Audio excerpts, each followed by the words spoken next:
오늘 하루도 하나님의 은혜 가운데 함께 말씀을 경청하며 나가는 삶이 되시기를 바랍니다. 이 잠언을 읽을 때마다 나는 의인인가 악인인가, 나는 지혜로운 자인가, 나는 미련한 자인가, 이 두 가지가 계속적으로 반복되며 나아갑니다. 계속적으로 말씀을 이 잠언서를 읽어야 할 이유는 나의 가는 길을 되점검할 수 있다는 사실이죠. 나 자신도 마찬가지지만 우리의 자녀들에게도 너는 지금 어느 길로 가니? 이거에 대한 스스로의 질문이요. 스스로에 대한 질문이 없다는 것은 내가 지금 어느 길로 가고 있다는 것과 알지 못한다는 사실이에요. 끊임없이 나를 되점검하지 아니하면 내가 잘못된 길로 감에도 불구하고 그것이 옳다라고 생각하고 있다는 사실입니다. 오늘도 이 잠언의 말씀이 우리들의 삶의 아름다운 빛이 되기를 바랍니다. 12장입니다. 잠언 12장 1절입니다. 훈계를 좋아하는 자는 지식을 좋아하거니와 징계를 싫어하는 자는 짐승과 같으니라. 아멘. 성경을 읽기가 불편한 것은 성경은 우리에게 훈계하고 있다는 겁니다. 모든 성경은 하나님의 감동으로 된 것으로 하면서 이 성경이 우리에게 무엇을 전하느냐? 우리에게 끊임없이 바른 길, 의의 길, 생명의 길, 능력의 길, 구원의 길도 제시하지만 멸망과 심판과 저주와 이런 모습들이 우리에게 똑같이 전해진다는 사실이에요. 복이 있다면 저주도 성경에서는 끊임없이 전합니다. 특히 신명기 말씀을 보면 복보다는 저주가 더 많아요. 그러니까 내가 의의 길로 간다면 복의 말씀을 통해서 그래 내가 이 길로 가고 있네, 은혜다 라고 얘기하겠지만, 그러나 내가 그릇된 길로 가고 있는 모습이라면 저주의 모습을 읽을 때에 기분 나쁜 거예요. 그래서 성경을 읽다 보면 화가 나는 거예요. 왜 그런 거야? 왜 이래? 아니 내 인생인데 왜 하나님이 거기서 개입해가지고 나에게 그것이 잘못되었다 끊임없이 얘기하고, 그리고 이 잘못된 길로 가면 저주가 임한다. 이거 공갈협박 아니야? 이렇게 반응하는 사람도 있다는 거예요. 그래서 성경을 읽다가 화가 난대요. 화가 나서 덮어버린대요. 자신의 삶을 돌이키려 하는 것이 아니라 이 말씀 자체가 부정스러운 거예요. 그래서 부정하고 싶으니까 이 말씀을 더 이상 읽기 싫은 거예요. 어떤 경우는 이런 경우도 있더라고요. 기도를 왜 안 하십니까? 라고 말하면 기도하지만 문제를 가지고 그 문제만 가지고 기도하지 않는 이유가 무엇일까? 라고 보면 기도에 대한 응답을 자신이 알아요. 기도하기 전에도 하나님이 이걸 원하시겠다라는 마음을 알아요. 그래서 내가 기도하면 그 하나님의 응답이 주어지면 그때 거기에 순종해야 하기 때문에, 그렇다고 안 하자니 문제인 것 같고 하자니 내가 싫고 귀찮고 그래서 기도 안 하는 경우가 있거든요. 저도 그랬어요. 이건 분명히 하나님이 이러실 거야. 근데 응답받고 안 가자니 그것은 문제인 것 같고, 그러니까 응답을 밀어버리는 거죠. 하나님의 응답을. 하나님 나중에 할게요, 나중에 기도할게요 하면서 하는 경우도 있단 말이에요. 그 이유가 무엇입니까? 훈계를 싫어하는 거예요. 그러나 이 잠언 12장에서는 훈계를 좋아하는 자는 지식을 좋아하거니와 라고 말하고 있다는 거예요. 훈계, 나는 어떻습니까? 훈계를 들음에 있어서 그것을 지식으로 지혜롭게 들을 수 있냐 이거예요. 훈계는 지난주에도 말씀드렸던 것처럼 기분 나쁜 일입니다. 내가 알든지 모르든지 나를 훈계한다는 것은 어쩌면 기분 나쁜 일이에요. 그러면 자기는 잘났나? 그럼 자기는 잘하고 있나? 나도 모르게요, 방어 기질이 나와요. 누군가 나에게 이 얘기를 딱 하는 순간 나도 모르게 팍 반응이 나가지고 그럼 너는 잘났니? 이 속사람이 그 모습을 나도 모르게 한다는 거예요. 그러니까 나오는 말 한마디가 좋은 말로 안 나와요. 훈계를 받으면 고맙다고, 당신이 나를 그만큼 기도해주고 생각했으니까 이런 말을 하는 것 같다, 아멘 하면서 받는 게 쉽지 않거든요. 그런데 성경은 우리에게 훈계를 좋아하는 자는 지식을 좋아한대요. 그리고 징계를 싫어하는 자는 짐승과 같으니라 라고 말합니다. 하나님의 말씀도 많은 부분이 훈계가 있어요. 예수 그리스도의 말씀도 많은 부분이 훈계를 해요. 특별히 종교생활 잘하고 있는 바리새인들, 사두개인들, 이러한 사람들을 향해서 끊임없이 그 뼈를 딱 치는 그러한 훈계들을 합니다. 주변 사람들은 재밌죠. 그러나 듣는 사람들은 굉장히 기분 나쁩니다. 그러한 모습 속에서 돌이킬 수 있는가?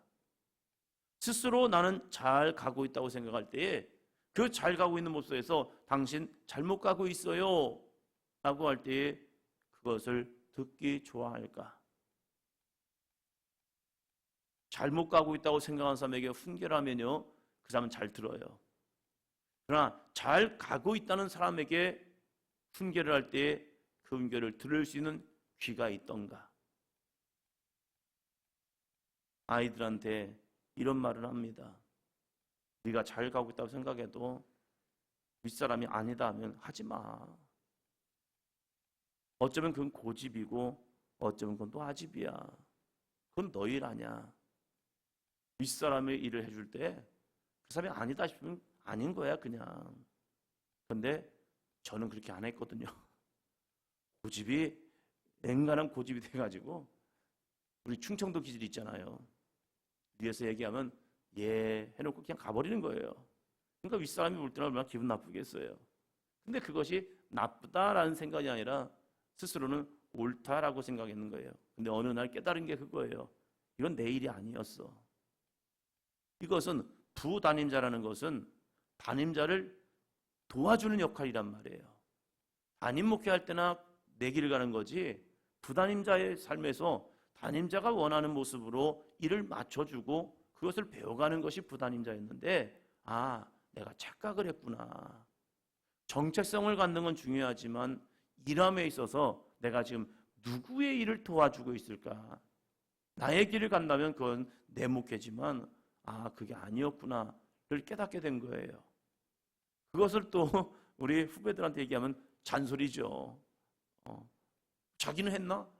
못했으니까 하는 말인 것 같지만 그게 또 잔소리인 것 같으니까 또 말하기도 또 애매한 거예요. 그러나 훈계를 들을 수 있다면 그 사람은요, 하나님의 은혜를 누릴 수 있는 삶이란 거예요. 그러나 징계를 싫어하는 자는 짐승과 같대요. 우리의 모습도, 우리의 자녀들도 징계를 좋아할까? 다시 한번 봐야 한다는 거예요. 할 수 있을 때가 있더라고요. 할 수 있을 때 하지 않으면요, 그것이 그는 정립이 돼요. 그래서 바르게 세워주는 게 필요하더라고요. 2절 볼까요? 선인은 여호와께 은총을 받으려니와 악을 꾀하는 자는 정죄하심을 받으리라.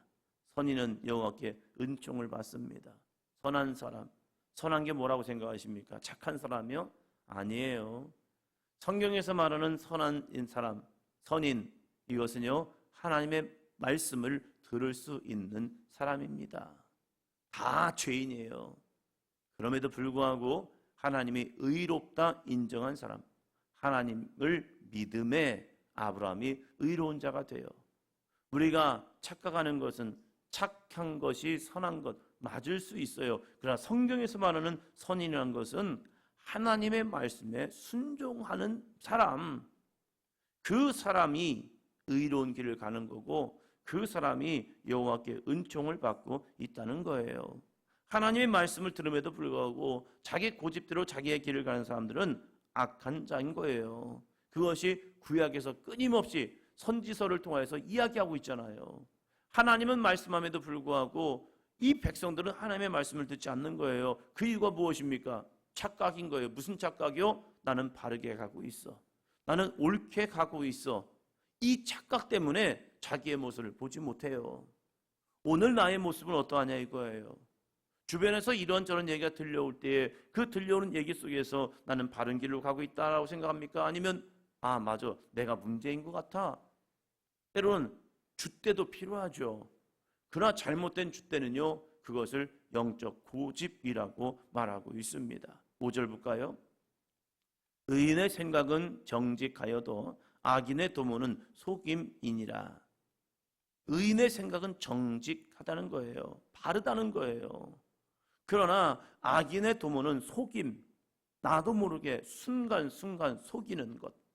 이것이 뭐예요? 악한 자의 모습이라는 겁니다. 잘못할 수 있죠. 실수할 수 있죠. 죄 지을 수 있죠.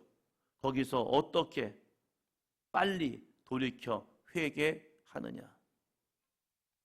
요즘 안 좋은 얘기지만 난리예요, 난리. 요즘들. 거기에 있어서 내가 빨리 시인해보면 문제는 더 이상 커지지 않아요. 아이들도 그렇잖아요. 잘못한 게 있으면 바로 잘못했습니다, 죄송해요 하면 끝날 문제를 거기서 거짓말을 하기 시작하면요 더 일이 커지기 시작하는 거예요. 빨리 끝날 수 있는 문제임에도 불구하고, 빨리 이제 수습될 일임에도 불구하고 거기에서 거짓말을 하는 순간 그것은 더 부풀려지고 있다는 거예요. 그것이 나와 하나님과의 관계에서는 어떠하냐 이겁니다.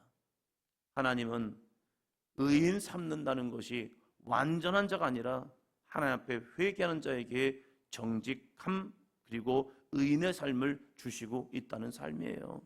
그러나 악인들은 어떠해요? 먼저는 나 자신을 속이죠. 나 자신을 속이다 보면요 내가 어느 순간에 그것이 나의 모습이 돼버린 거예요. 놀라운 일입니다. 속임으로 살아가는 자신의 모습이 그냥 그게 진짜 자기 모습인 줄 알고 살아가는 거예요.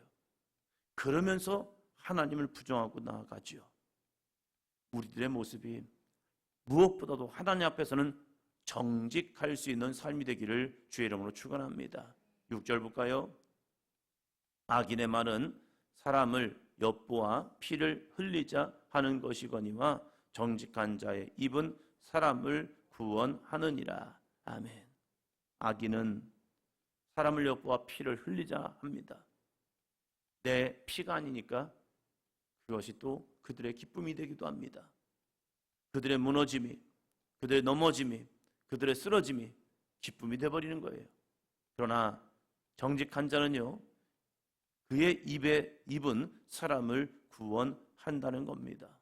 여러분, 구원하는 말이 무엇일까요? 무조건 칭찬해주고 그래 잘하고 있어 잘하고 있어 이게 구원의 말일까요? 선지자들은 때로는 따끔하게 죄를 꾸짖습니다. 죄를 꾸짖을 때 저가 나를 쳤네? 예, 때로는 쳐야죠. 쳐서 바르게 된다면 칠 필요가 있는 거죠. 그것을 듣는 귀가 있어야죠. 다윗을 향하여 다윗과 나단의 모습을 보면 참 너무 기가 막혀요. 다윗이 이제는 모든 것이 안정이 되었고 감히 다윗 앞에 설 사람 만만치 않습니다.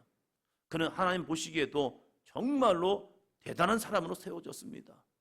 그러한 사람에게 나단 선지자가 하나님의 말씀을 가지고 갑니다. 이거 정말로 부담스러운 말입니다. 나단 선지자가 흔쾌히 아멘 하고 이 하나님의 말씀을 가지고 다윗에게 섰을까? 그냥 개인적인 생각이에요. 나단 선지자도 고민이 많았을 거예요. 사무엘 선지자가 사울 앞에 설 때에 사무엘이 하나님 앞에 이런 고백을 합니다. 어떻게 사울한테 나갑니까? 이 말씀 가지고. 그러면 얘가 날 죽일 수도 있을 것 같은데. 사람이라는 것은 자기의 생명은 소중한 거예요. 그래서 스스로 고민할 수밖에 없는 거예요. 하나님의 사람이라고 무조건 아멘 하고 가는 게 쉬운 일은 아니잖아요. 나단 선지자가 하나님의 말씀을 가지고 다윗의 가장 치명타 아킬레스건을 가지고 갑니다. 근데 그것이 밝혀지는 순간 이 다윗은 어쩌면 많은 사람들에게 버림받을 수밖에 없는 그런 모습인 거예요. 완전한 치명타예요. 이것을 개인적인 관계가 아니라 독대가 아니라 사람들 앞에서 그것을 선포해야 합니다. 이거 정말로 쉽지 않죠. 그런데 이 나단 선지자는 자신의 신분을 아는 거예요. 하나님의 사람. 하나님의 사람이기 때문에 하나님의 말씀을 가지고 갑니다. 바른 말, 책망의 말, 꾸짖는 말, 정죄의 말 쉽지 않습니다. 누구나 쉽지 않아요. 근데 그 말씀을 가지고 갑니다. 놀라운 일이 벌어집니다. 다윗이 그 말을 들었다는 사실이에요. 죄가 임하면 귀가 닫히게 됩니다. 죄가 들어오면 눈이 닫히게 됩니다. 그리고 자기를 포장합니다. 사울의 모습이었잖아요. 사무엘이 왜 하나님의 말씀에 순종하지 않았느냐라고 했을 때 그게 아니라 눈이 닫혀버리고 귀가 닫혀버리면 수많은 핑계를 합니다. 그런데 다윗도 범죄하였음에도 불구하고 그 기간이 있었음에도 불구하고 나단 선지자의 말에 그는 그냥 쓰러져 버립니다. 엎드려 버립니다. 내가 여호와께 득죄하였나이다. 놀라운 일입니다. 그는 책망의 말을 들을 수 있는 영적 귀는 열려 있었다는 사실입니다. 우리들의 신앙에 이 귀가 열려 있기를 주의 이름으로 축원합니다. 그 이야기 들려올 때에 내 안에서 악한 사단마귀는 일어날 겁니다. 야, 기분 나쁘지? 이거? 야, 참 그렇다. 이건 너가 아니야. 여기에 순응하면 안 돼. 기분 나쁘니까 기도도 하지 마. 네 감정에 솔직해. 얼마나 사단이 내 마음을 유동케 하는데요. 성령은요, 우리에게 그 말을 인정하라고 말합니다. 인정하자니 자존심이 상하고, 인정하자니 정말로 내 마음속에 부대껴요. 그 부대끼는 마음이 있다면 가장 빠른 것은 그냥 순종하는 것. 맞습니다. 나는 죄인입니다. 이 고백을 할 수 있는 귀한 영적 귀, 그리고 영적 입이 열려서 하나님 앞에서 정직한 자의 입은 사람을 구원하느니라. 먼저는 나 자신을 구원하고 또 다른 사람을 구원할 수 있는 아름답고 복된 삶이 되기를 주의 이름으로 축원합니다. 마지막 22절 볼까요? 거짓 입술은 여호와께의 미움을 받아도 진실하게 행하는 자는 그의 기뻐하심을 받느니라. 거짓 입술은 여호와께 미움을 받아도 진실하게 행하는 자는 그의 기뻐하심을 받느니라. 오늘도 내 마음이 힘들고 어려워도 진실하게 여호와 앞에 나아가 하나님의 기쁨 되는 삶이 되기를 주의 이름으로 축원합니다. 기도합니다.